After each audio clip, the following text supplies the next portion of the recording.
chrétien d'Orient en danger, que Patrick Karam préside, et il vous a décrit tout ce que nous avons fait.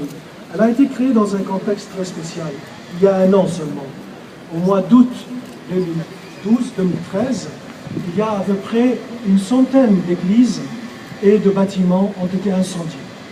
Parce que les fanatiques, les extrémistes musulmans, islamistes, je veux bien différencier entre les musulmans et les islamistes, il y a une grande différence.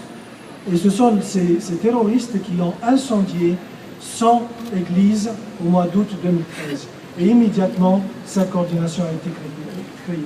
Je ne veux pas vous parler de tout ce que la coordination a fait pendant un an, mais je voudrais vous donner un message tout simplement de ce qui se passe en Égypte. Pour la première fois en Égypte, on coupe les têtes. Il y avait des incendies, on attaquait les chrétiens, mais là, au nord du Sinaï, à côté de Gaza, à Rafah, ils ont arrêté 9 chrétiens, ils en ont tué 8, et ils ont coupé la tête de un, et ils ont envoyé le corps et la tête séparée avec un message, qui était le suivant.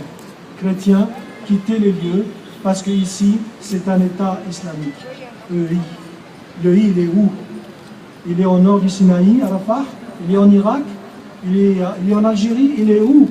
L'État islamique dont se prétendent ces gens qui prétendent parler au nom de l'islam. Ces gens ne se connaissent pas, ne respectent pas la dignité humaine. Là, tout récemment aussi, on a enlevé une femme et elle est revenue grâce à l'effort des musulmans qui tiennent le pays en main. Alors, je ne voudrais pas être long, je voudrais vous dire la chose suivante. En Égypte, il y a 90 millions d'habitants. Il y a environ 15 millions de chrétiens. Donc, il y a 75 millions de musulmans. La majorité sont des gens ouverts, tolérants, respectueux des autres chrétiens. Et c'est ça que ce qu'on voudrait, c'est ça que ce qu'on attend.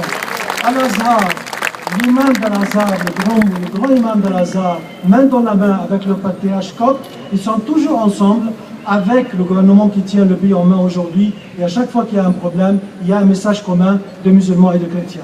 Je vous remercie.